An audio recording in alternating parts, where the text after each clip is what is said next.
మహబూబాబాద్ జిల్లా పట్టణ కేంద్రంలో శుక్రవారం స్థానిక బస్టాండ్ సెంటర్లోని ఆత్మజ్యోతిరావు పులే విగ్రహం ముందు ఎంఆర్పీఎస్ ఆధ్వర్యంలో మందకృష్ణ మాదిగ చిత్రపటాన్ని ఏర్పాటు చేసి పాలాభిషేకాన్ని చేయడం జరిగింది।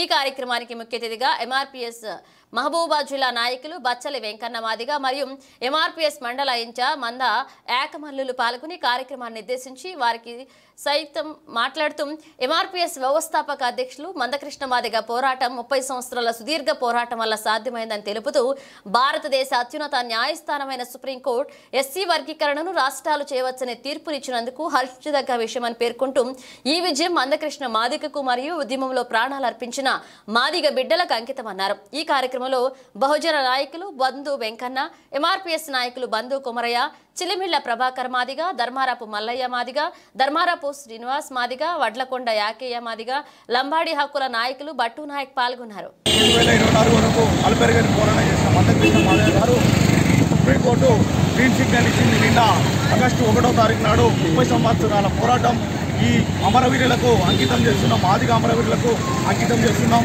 అదేవిధంగా ఎస్సీ ఎస్టీ బీసీ మైనార్టీలందరూ రాజకీయ నాయకులు ప్రతి ఒక్కరు న్యాయ సహకారాలు అందించినందుకు కృతజ్ఞతలు తెలియజేస్తూ 1వ తారీఖు నాడు సుప్రీంకోర్టు ఏబీసీ వర్గీకరణకు చట్టబద్ధత కల్పించి ఏబీసీ వర్గీకరణ చేయడం జరిగింది। దానికి మా మాదిగ ఎంఆర్పీఎస్ మాదిగ సోదరులు అందరూ కూడా సంతోషంగా నిన్న పండుగ జరుపుకోవడం జరిగింది। కాబట్టి ఈరోజు మేము ఇలా మందకృష్ణ మాదిగ గారికి పాలాభిషేకం చేశాము। పాలాభిషేకం చేసి అందరం అభినందనలు తెలియజేశాము। ఇక్కడ మాకు 30 ఏళ్ల చరిత్రలో 30 ఏళ్ల కాలంలో మేము సాగుతున్నటువంటి అల్పెరగని పోరాటం, ఈ అల్పెరగని పోరాటంలో మాకు సుప్రీంకోర్టు